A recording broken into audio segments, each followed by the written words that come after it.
Hi, everyone. I'm Nick Mehta, CEO of Gainsight, and I want to welcome you back to our video series, Mehphysical Musings, where we get a chance to talk with inspirational leaders in the world of customer success, product, and SaaS more generally, and so we can all learn together. I love learning, and actually, gentlemen I've had with me today, I've learned a lot just in the few interactions we've had.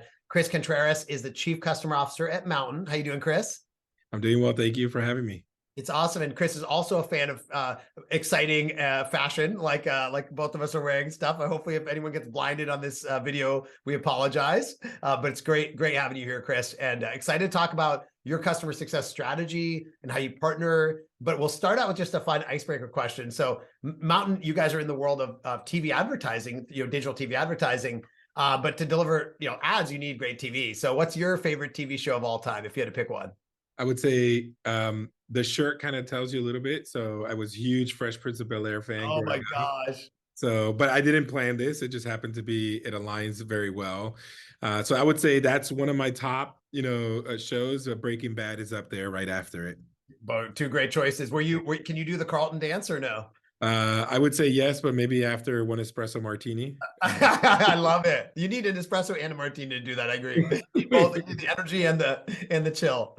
So yeah, as many of you know, I love Ted Lasso. Although if I had to pick a newer one, I love Severance as well, which is a great show and sometimes feels a little bit too much like Company. So I sometimes like, oh wow, we can all do better. So, but Mountain is a really interesting business because you describe yourselves as a CaaS platform. So we talk about SaaS a lot. Can you tell us what does CaaS stand for? Yeah, definitely. So we're a performance television platform. So if you look at the performance marketing landscape, you have Google, on the search side, and on the social side, you have Instagram and Meta, who are the top breadwinners of absorption of marketing budgets. And they focus on driving actual conversion. So if you're a brand and you want to drive someone to purchase something, sign up for something, those are probably your two core places you start your marketing efforts on. We've introduced the third leg to that two-legged stool, which is performance TV. So it's taking the digitization of television over the course and the proliferation of digital TV over the course of the last 7 years, and actually creating an area where brands can interact with audiences like yourself and myself, Nick, and actually get us to convert at a higher clip, because the resonance of a TV ad is there. So CaaS, which is what we call CaaS, is creative as a subscription. We acquired Ryan Reynolds' marketing agency, Maximum Effort, but also a company called QuickFrame in the course of the last 18 months. And we went to market packaging up creative as a solution to customers who are spending consistently on the platform. So customers come on the platform, they sign up, they use our services. 100% of their spend goes into their performance campaigns, and then they get access to high quality creative on a quarterly basis. So think of this as like, the way we are helping customers break into the TV landscape. That's awesome. So when I'm watching connected TV, like a Hulu or something like that, and an ad comes up, sometimes that's actually being, that's being facilitated through. Yeah, so you're watching like a TV show on Peacock, etc. Like we target specifically what we coined and trademarked as living room quality television. So if it's available in your cable subscription or it's a high-end network, that's what we would target. We're not targeting like underwater basket weaving channels on the Roku. Darn it. Oh, okay. And I stuff guess like that. can't get your ads. No, I love it. Well, by the way, Ryan Reynolds. So I don't know. Has he come into the company at all? Ever spoken to you guys or? I mean, we've worked with him in a number of aspects with some of our key accounts. That's awesome. Which we've done things like Super Bowl commercials, Wow. and things around the Emmys and the Oscars. So he's very involved he's our chief creative officer. So it's interesting. We both Oh have my gosh. Wow. similar we both have similar acronyms in our leadership structure, but he's definitely involved as much as needed. So you can tell your friends and family that you're just like Ryan Reynolds, basically. Right? That's a kind of the not so good looking and not as talented, but hey, you know what? I'll take it. you can give him some fashion advice. So, well, one thing I love is you're obviously very passionate about the mission of Mountain and what you're doing, but you're also, I've seen you over the years, really passionate about customer success, helping people in their careers. And I think a lot of people look up to somebody, CCO at a sizable company. They might be a CSM watching right now. Maybe you could talk a little bit about your story of how you got to this point and kind of why you're excited about this customer success career. Great point and great question. I actually spoke at a conference on Monday, and it was a live.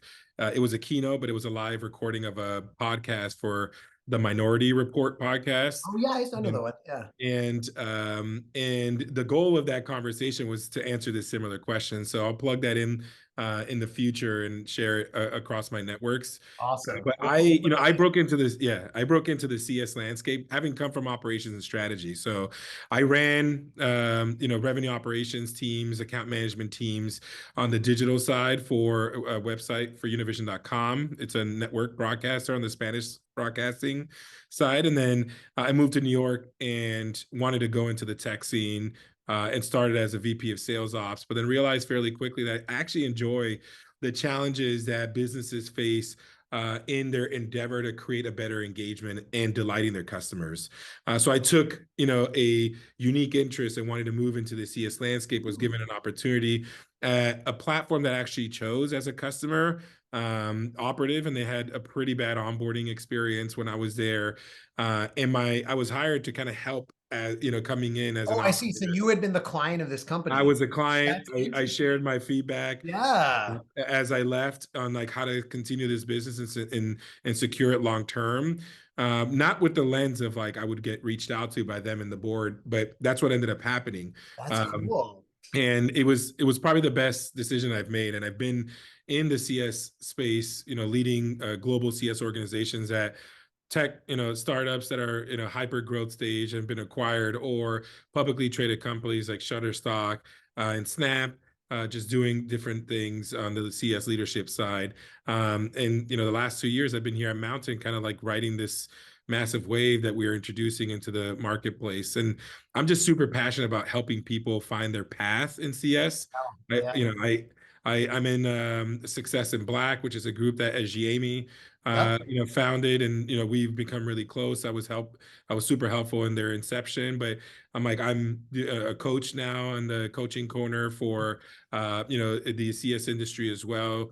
And Yeah. I dedicate a lot of time to this sector because I see the value, and people are starting to realize this year with like all the headwinds in the economy, is that the CS has been probably one of the strengths going into this year, Yes. and what's going to probably help buoy businesses in the right way. And we have to continue to invest in talent to come in from different areas of the spectrum to bring their skill sets to this. I've seen successful folks transition from hospitality. Some of my Totally. best CSMs were leaders in the hospitality industry. They're dealing with customer frustration on a daily basis. Right. They know how to bring down the temperature and focus on the activities that are going to get us past those situations. Not saying that we're trying to firefight. We're just trying to be helpful in delighting our customers, ensuring that they're seeing the value in the solutions that we offer.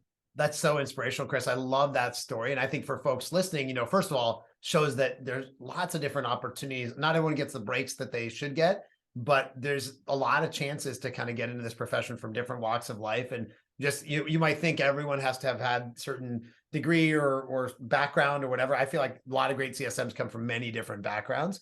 And then the other thing is, I thought it was really cool what you said was this idea that when you're the customer of a vendor, you have some unique knowledge that sometimes that vendor could benefit from. And I think that's, and a lot of people ask me, how do I break into CS? I'm like, well, what vendors do you use right now? What domains, like, let's say they work in banking. Well, like they work at a bank. Well, what if you worked in banking software next? Because you've been the customer, And so Exactly. that's really, really awesome advice. I love Success in Black. They actually spoke at one of our events maybe 9 months ago and did an amazing job. So that's thankful that you're involved in that.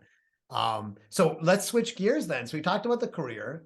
And you obviously did incredible things for the community, but you also run an awesome team. And I can say that first experience because we were on a call, a few weeks ago, and I asked, tell me about your charter. And a lot of people, when you ask them about the CS charter, it's either too generic or it's like super long-winded and too detailed. And you had a really tight articulation of your CS team's charter. Can you share how you think about it for your team?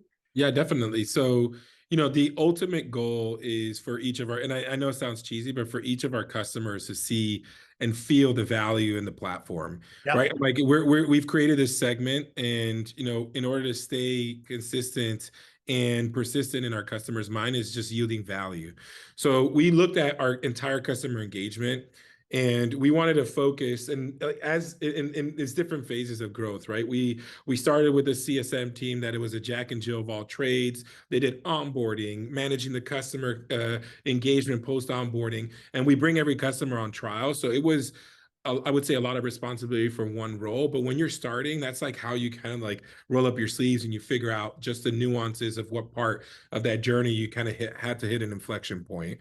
And then we changed, I would say we matured probably 12 months ago to split the team up, have a technical side of the team, and have a CSM side of the team. Now, like the onboarding has its own onboarding organization. And then we have metrics and CSATs and NPS that we've introduced in those instances. And then February of this year, we actually took that CSM function, which was the quarterback of the customer relationship post-sale, post-onboarding.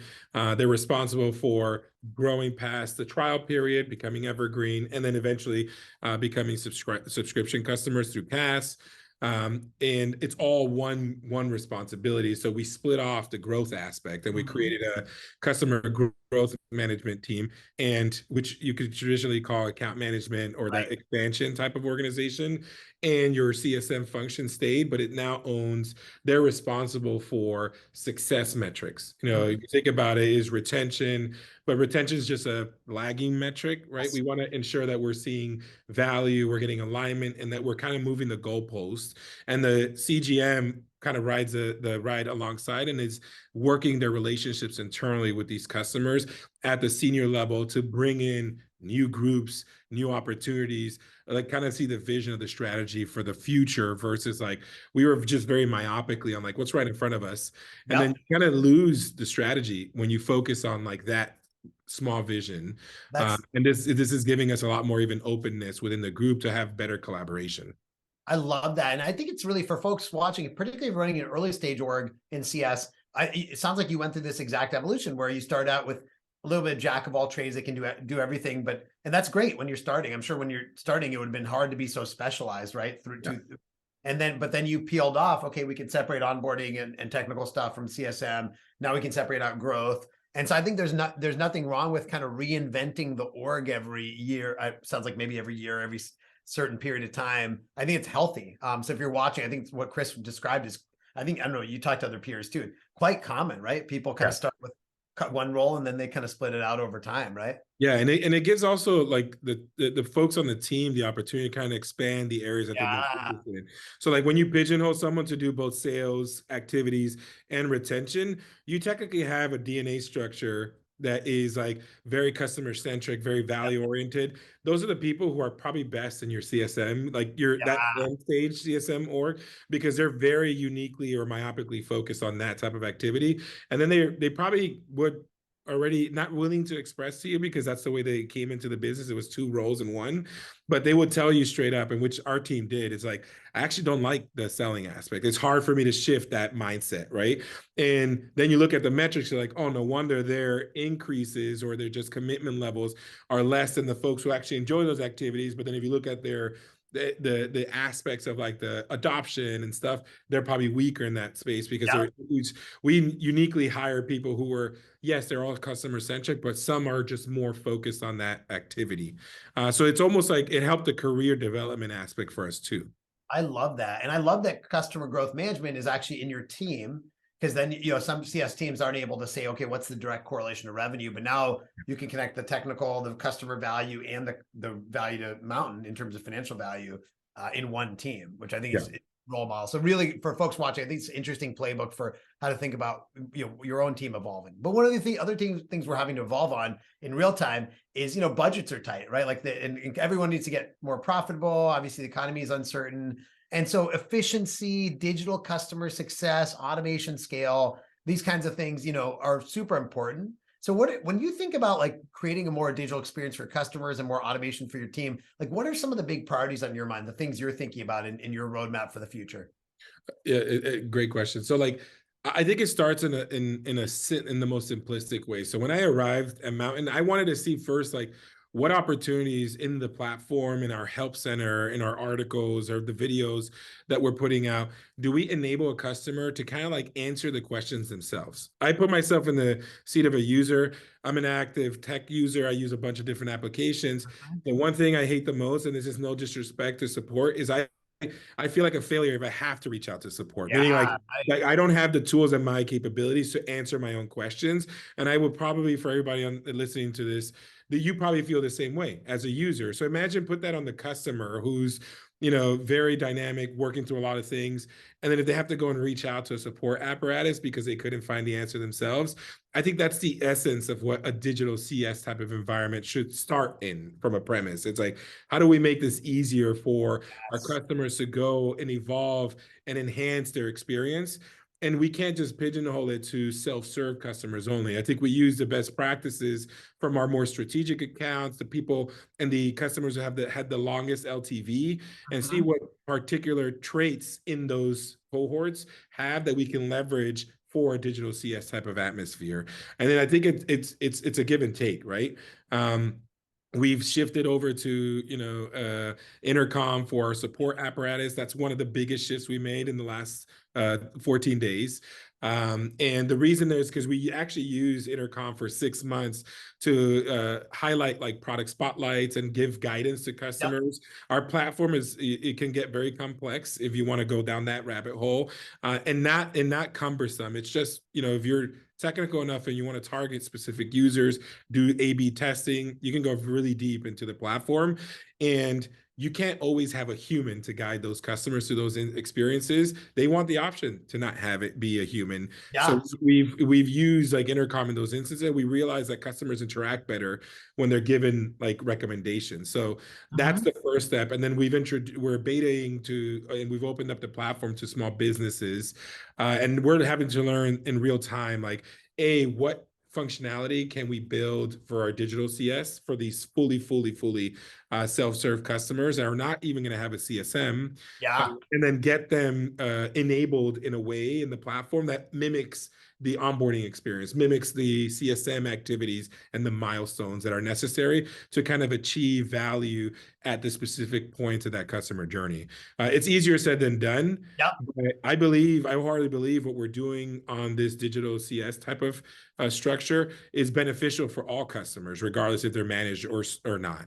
Totally agree. And I love that you started with thinking like a customer, right? Your own experience. I think lots of times we start with, oh, how do we get more efficient? How do we offload things? But like start with the customer's end experience. And actually you'll find, like you said, many people want that self-service model or at least want the option for it. So last question I want to ask you, because we saw this blog and I was like, gosh, this is such a great, honest, sharing of like what you do and kind of how you do your work at Mountain. So you wrote this blog called Putting the Action in Customer Satisfaction. It was about a customer satisfaction survey that you did for your clients, and then you shared kind of the results, which I thought was really, really cool. Talk a little bit about what you did and maybe what you learned out of that.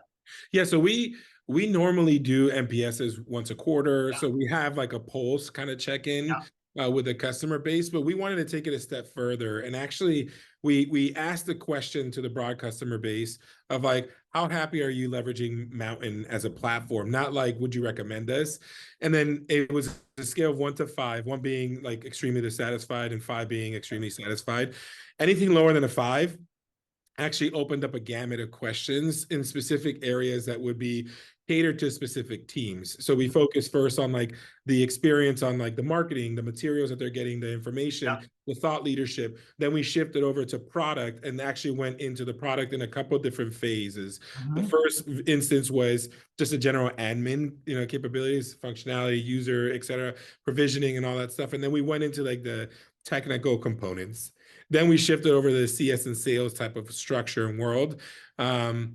And then we ended with finance and legal, which we normally don't get a lot of feedback on, except like when it was interesting when you ask people, no one's excited about like AP and accounting stuff. And I'm like, I wasn't anticipating, but folks were really like, forthcoming with their feedback. Wow, interesting. And the goal of this was to kind of like hone in on the areas where potential dissatisfaction is creeping up that Yep. we won't be able to read in an NPS, because Yes. it's specific areas.